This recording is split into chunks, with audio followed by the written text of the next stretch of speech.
more than just writing it, a lot of individuals have asked me, they said, well, is there more closure for you, losing your father?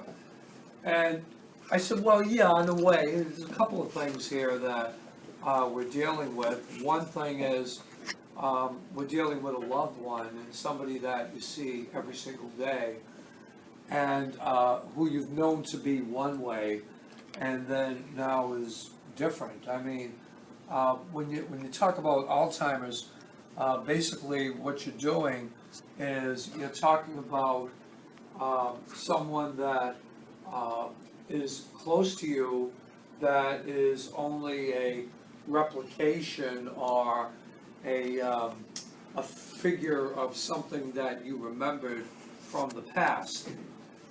And putting it into perspective, and if you look at the cover of the book, and feel free to distribute them, pass them around, I'm donating them. In fact, pass the word around, because I would love to do this to help more veterans and more caretakers of veterans, because it might help them in their quest for helping those that are going through this more than those that are actually experiencing or are victimized through the Alzheimer's. So what I want to do is I want to share more of three basic things. Why I wrote the book. The second thing is how Alzheimer's relates to learning, a learning experience, especially a learning experience for me. And the third component of this is how can you, as caretakers in your different capacities, reach out to others to maybe look at the disease itself a little bit differently. The book is on Alzheimer's because Dad had Alzheimer's, but any type of dementia that alters the perception you have of an individual that you love and care for is really where this book can help. And why I use nurturing love, because love has many different types of meanings to many different types of people. So what I try to boil it down to is what we refer to very often as unconditional love. For those that are Roman Catholic, you say that Jesus had unconditional love for the individuals that were around him at the time when he died on the cross. There was unconditional love. That means there is nothing attached to this. By trade, my background is education. What I do for a living really is I do teaching and I do research. So, to me, everything that I do, everything that I talk about, those of you in the medical field, in the social world, you know that everything that we talk about has some type of an empirical meaning to it. It has some data research or something we need to validate what we say. And I've done that my whole life, my entire professional career. So writing this book took me out of my element.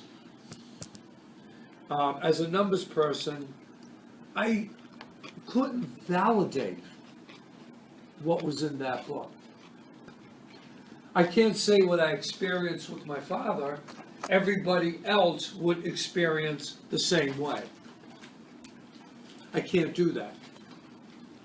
So I didn't need any type of forgiveness or acclamation for writing this book. I didn't have to validate it.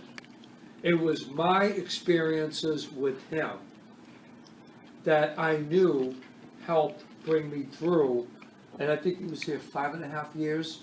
From the time he came here to the Brockton VA till the time he had passed on. This facility was his home. It was validation of, and this is what we do in the services of our veterans. We give back to them what they gave to us, and we do it with dignity. There is no dignity with Alzheimer's. For those of you that are medical professionals, to those that are doing the social work, which help get them the right care, there is no type of, I guess, what's the word I want? There's no type of real understanding or any type of description that we can give to the horrendous thing that you're looking at. You're watching somebody that you've loved for so many years and had cared for, knew them a certain way, just their brain is just eating away a little bit every day. And for many other types of dementias that are out there, there's no way you can explain and say, this is the person I once knew. So in writing this book, I said God had a reason for me being so close to him. And in his care, that's what I'm referring to. And essentially, when I sat down and I wrote about this, it was only because I would leave here on certain days, especially toward the end of his life. And I had to go to work, thank God, that's a saving grace. Because if you just stay in that world, you're just gonna lose it. And I'd shake my head and I'd just walk out of there, sometimes just tears coming down my face. And I would always try to come up with some type of, some type of validation to looking up to God and saying, how can you do this to a guy like this that's always loved and cared for everyone around him? And then, sometimes we get that aha moment. It comes to you. And you turn around and you say, this is not about me. It's not about me at all. It's about him. And that message came very clearly to me. I went to the doctor. I remember my doctor, I was due for my physical. And this was about 2 months before Dad had passed. And my doctor, who is also, he's very religious and doesn't force his religion on you, but we're both Roman Catholic and we both kind of talk about the same things. And I've known him for over 15 years, and I looked at him and I said, Richard, please, why is this happening? There must be, you guys, by the way, here are the best of the best. There is no better health care anywhere in the world. And I've seen a lot of different places. This place has the state-of-the-art everything. I mean, they were family to my dad. So I said to him, there's got to be something else that we can do. There's got to be, we can bring him to West Roxbury again, because as you guys know, toward the end, you become septic very, very quickly. You're suffering from chemical aspiration. You can't swallow anymore. None of this happens. So he looked at me and he turned to me and he said,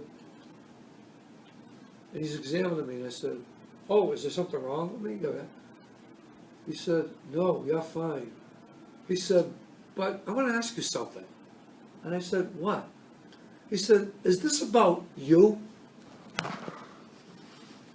said, what do you mean? He said, is this about your dad, or are you concerned about how you feel more than how you feel about your dad? And I said, I never really thought of that. So anyway, I left there and I'm walking around, and I would always come up toward the end, being down the street from him, I have a cold, I don't want to give it to him. I have that, because I was coming every day, but I just couldn't stand looking at him. If you guys know how it is in Building 4, when you first walk in the door, I believe, memory serves, right to the right is the dining room. And if they didn't restructure it, I guess it's the same way. Haven't been there in a while. So, if he wasn't in that dining room, I immediately knew something was up. And I went, he had a private room, I went down to his room, and somebody was there said, Dad isn't doing too good, we can't wake him up, we can't get him up. I look at his face, and it's all like, almost like jaundice, and I said, oh, this is horrible. So I go back, and I pray, and then they bring him to West Roxbury, and they change his bag, and sometimes, you know, germs get in there and stuff. And then, finally, it really came to me. I put it together and I said, let me go back, and this gets to the point of writing the book. I said, let me go back and try to reassess a little bit about what I did when I sat down with him and just watched him and talked to him, but he wasn't responding or anything was happening.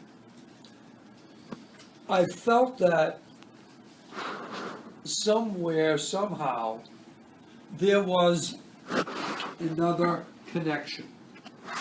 Something else was going on. And one example I believe you'll find in the book is what we would do is on Sunday mornings, Mom, God rest her soul, I lost her in February, she would come down.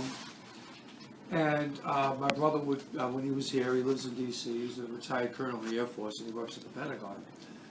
And we'd come down with his family, and we would go up to Mass. And Mass was wonderful because it was quick. It was something Dad didn't have to stay a long time to, but he would always say the words. He'd say the Our Father. That was his favorite prayer. And he kept repeating it and repeating it. And sometimes his eyes were closed, nothing going on. And I would grab his hand, and I would just hold it this way. And I would look down at him, and then I'd look up at him, and I start saying the words. And although toward the end of dementia, when you're coming to that part where the brain can't get the muscles to move very well, I'd see him quivering, trying to get the words out of the Our Father. And the words would start, and I'd say it with him. And then it would just take so much energy out of him, he'd go right to sleep. So it's time to eat. So I remember this one, I believe it was Easter Sunday. I guess they have ham or something in here for everybody. And we walked into the dining room, wheeling him in with his wheelchair, and he was not responding after Mass. Nothing was going on. So my mother's saying, Ralph, come on, we're all here. Wake up. And he wasn't responding. So, but he is sitting up, as you guys know. Somehow, miraculously, they figure out how to sit up in their wheelchair, although fast asleep. You know, it must be the autonomic system. Yeah, I don't know. But he's sitting in his chair, so I went over to him, and I gently grabbed his hand, and I said, Dad, it's Johnny. And he'd go like this. I said, it's me. I'm here. Remember, I'm here. And I kept saying that. And then the next thing you know was, you see his muscles moving in his eyes. And then slowly he opens his eyes. And then he looks up and he goes, oh. And a big smile from ear to ear. What is that about? It's about the human connection. Many of us in here were empirically trained. We were trained scientifically. And we look at symptoms, we analyze data, we look at numbers. I do that all day. But with something like this, it didn't need a validation because I could not explain it. If any of you saw the movie Contact with Jodie Foster, she supposedly went to this place called Vega, and nobody believed her, but she didn't believe anyone because she was a scientist. She was empirical in everything that she did. But then when she experienced it, she came back, and all supposedly people of faith did not believe her because she couldn't validate it. She said, all I know, it was something beautiful in a place that I went to. And how precious we all are to ourselves and to one another. And that really kind of stuck in my mind, and the correlation of what was going on here. I realized I didn't have to validate it because it wasn't about religion. Religion is consequential. So I was very careful when I wrote this book, nationally published book. I did not want it to be consequential or offend any religions. But religion always has a consequence to it. If you do this, you go to heaven. If you do this, you go to hell. I mean, I was brought up with Baltimore Catechism. So I remember the Sisters of Notre Dame, and I remember how it was. I still feel guilty today. If I eat a meatball on Friday, I feel like I'm going to hell. But the thing is, how ridiculous that is. There's no loving God that would do that to you. But it's the guilt of the consequences we have if we don't do certain things, or we do certain things. The book wasn't about that. The book was about that energy that we have that's out there, that we all share. Some call it a soul. Some call it a spiritual being that, we're trying to look for God. And we're saying that, we have to reach God, we have to be there. And I came to the realization that when I looked at my father, God was in him. It wasn't me. And we are all connected that way. That's that energy we're talking about. We are all one. And we come together because of a reason. There's a reason why we've come by this path, and perhaps we'll cross this path again in another lifetime. I don't know. But what I do know is what we have, that connection we have with those loved ones, is something very different than just looking at the body. The body is mortal. Just like anything else, we look at a beautiful rose. The rose degrades over time. It dies, and then another rose comes up, and it comes out of the same branch. So when I look at this type of an experience, what I look at is a wonderful opportunity, and that's the second point I brought up earlier, to be able to learn from this. To be able to say, this is not about me, as the doctor said. It's about learning about our mortality and learning that we all are very precious, and we all do have a mission. And that mission and what we're trying to accomplish is the mission of caring, understanding, and appreciation of what we refer to as unconditional love.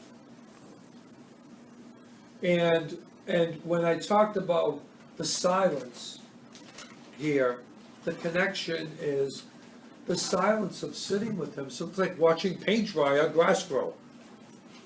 There's nothing going on. We don't see a lot going on. But there is a lot going on.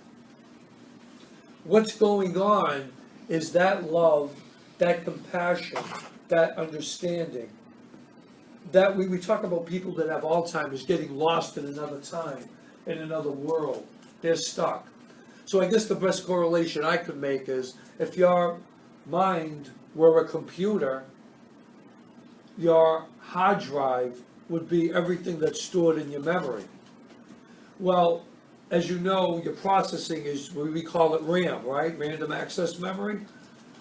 For those that are suffering Alzheimer's, they have almost no random access memory. They can't process information. I remember watching Dad for hours sometimes, sitting at the kitchen table, trying to figure out what to do with his fork. He forgot that he needed to put his fork in the dish and then put it to his mouth.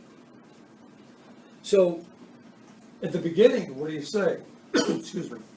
You say, well, what is wrong with you? You know, come on, Dad, just put it to your mouth. I had to realize that when you nurture love through the silence, you can't do that. You have to say, this is what you need to do. Let me help you. Because he's learning it for the first time. That's very difficult for us to do. So the guy that changed the diapers, the guy that, in this book here, excuse me a second, that's Dad when he was in the service, 18 years old. And when he found out that his dad had passed away, he was in a foxhole on Normandy Beach. And I had the opportunity to interview him when he was somewhat lucid, just before he came here. And he was reliving his experiences at Normandy Beach. And the way the interview ended is he told me when his dad passed away, he went in the foxhole and cried. He was alone. And this type of thing connected to this was my connection with Dad, because I grew up in East Boston, and often he would carry me on his shoulders and take me on the swan boats in the Boston Common. So that was that connection of why this was on the cover, and I think the publisher did a wonderful job connecting it all together. So the thing is that when you're talking about Alzheimer's as a learning experience, when Alzheimer's patients are caught in that, you know, here again, going back to the computer, they're caught in that world that's in their hard drive. That world now becomes their reality. That's what they're experiencing now. So when they look at you and say, did you take out the rubbish? So find out where's my mother? Things like that. Or, I'm gonna go dancing. The idea is that if they are stuck, and this is where the learning really came in, if they are stuck in that time, and that is their reality, well, who's to say that's not reality? I want you guys to think for a moment of when you dream. What happens when you dream? That becomes your reality at the time, doesn't it? You're living that. You're in that moment. Well, they're in that moment. So who's to say that's not reality to them? We're processing now. We know that we can walk out of here and we go on with our lives and we do our everyday stuff. We have that anatomic clock that helps us to breathe, to talk, to move, and we don't have to think about it. Controls our blood pressure, everything else. But that's the last thing to go with an Alzheimer's patient. The first thing to go is their mind. Their mind as they cognitively process information around them. So you deal with it. Dad, actually, Uncle Joe won't be here today. He can't make it. Don't want to say he's dead. He's been dead for 20 years. Do you realize how much that would confuse someone that's going through this? So these are things that I learned. But I also learned, most importantly, that degradation of the body, that loss that we experience, is our loss, not the loss for the person that's moving on to that next level. That existence of whatever it is. I look at it as an empirical person. I look at it as energy. God created energy in the universe that changes form. So I knew that when Dad passed on, I only lost the physical part of it, the part that I knew so well every day. But what I didn't lose are the great memories that he had while he was having Alzheimer's. That part is still with me. And when I walk out of here, or when I'm walking anywhere, and every time I drive by the VA often, I think of him. That's part of me. This is part of him. So we are forever connected to one another in a very, very precious sense. And that part never goes away. So these are the things that, there are a couple of photos in there about Dad and with Mom. And she would sometimes come here for hours and just sit there and hold his hand. And then a wonderful nurse would come in when he wouldn't move for hours and say, "Hello, Mr. DeChico." And he'd open his eyes and he'd smile. And my mother would look at me and say, "I want to kill him." So then the nurse would bring me aside and say, "Mr. DeChico, don't worry. That's usually the last thing to go." So, all in good humor, I just wanted to share with you, and then the third point, and the third point is, what do we do as caretakers? Well, as caretakers, I guess the most important thing that we can do is understand that, number one, like I learned, this is not about us.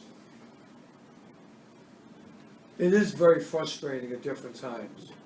I know from a physician standpoint, it's very, very difficult because, you know, you want to come up with different things and you're looking at numbers and the numbers don't look good, and you have to deal with families, and then how do we alter the care, how do we change it? But then the point is that we realize at one point we have to let go, and we have to realize that let's keep the person comfortable and make sure that that transition into the next life is smooth, which you guys do a wonderful job, and thank you for that. For the nurses, the same thing. For the social workers, caretakers, even the CNAs, everybody that's involved in some capacity for these people that have done so much for us. It's amazing. It's amazing because these are the things that you don't see in the newspapers, unfortunately. We hear about sensationalism, and we're more concerned about people that are making hundreds of millions of dollars and who they're sleeping with and where they're going and why their habits are the way they are. Unfortunately, this part isn't the part that gets exposed. But you know something? It still happens. So the idea is everyone that's got those 10 millions of dollars and has nothing, we all end up in the same place and we still move on. And that was an important part of my learning experience. As a consultant, I did very, very well. And I made a lot more money than I did as an educator. But being an educator, I'm learning about learning. Some of us call that metacognition. It's you're able to experience how to teach people to carry on things that you've experienced that you know work. So my recommendation to you would be to keep doing a lot of the same of what you do. Talk to your colleagues. Look at it not in in a religious sense, but more in a spiritual sense of connectedness through a positive energy that allows us to relate our communications to one another, knowing that although in our own silos we have different functions, but we are all one body. And those functions interact with one another holistically, and they make things happen. My parents never owned a house. When we were growing up, we were really, really poor. I'm not ashamed to say it, we had Globe Santa at the time. That's how we got our Christmas presents. We just barely survived. My brother went into the Air Force, did very well for himself, went to full bird, retired, now works at the Pentagon. I went to school, started teaching in '86, got my PhD in, when did I get it? 2 days after 9/11, I defended my dissertation. And I didn't know whether my brother was dead or alive, because he was at the Pentagon when it got hit for about 13 hours. So I said, what the heck? This doesn't work, I'll do it again, I'll defend it again. And the thing is, what my parents did, is they made sure we had the best of everything. And they put themselves last. And to that third point again, as caretakers, we have an obligation.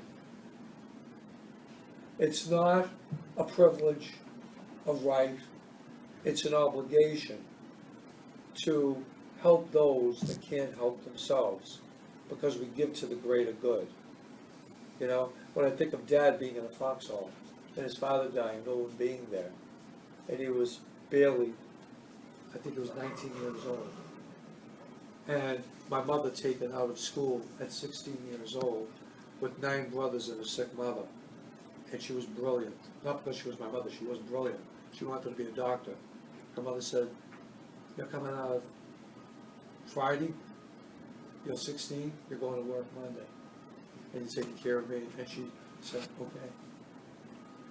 So the thing is, we learned the hard way to put ourselves last and put others ahead who can't fight for themselves. I don't know if these people are real or not, but when I see these people out here and they're saying we're homeless and we're veterans, I don't know where that's going. But what I do know is if that's really the case, I think as a society we have to rethink the equation. And, you know, and the idea is nobody's entitled to anything. So like I said earlier, everybody ends up in the same place. So what have we done to make a difference? So that's basically all I got to say right now. Pass this word around, and I'd be more than happy to talk at the other locations or whatever. And I do it freely, no reservation, because it's my turn to give back what you guys gave to Dad. So thank you.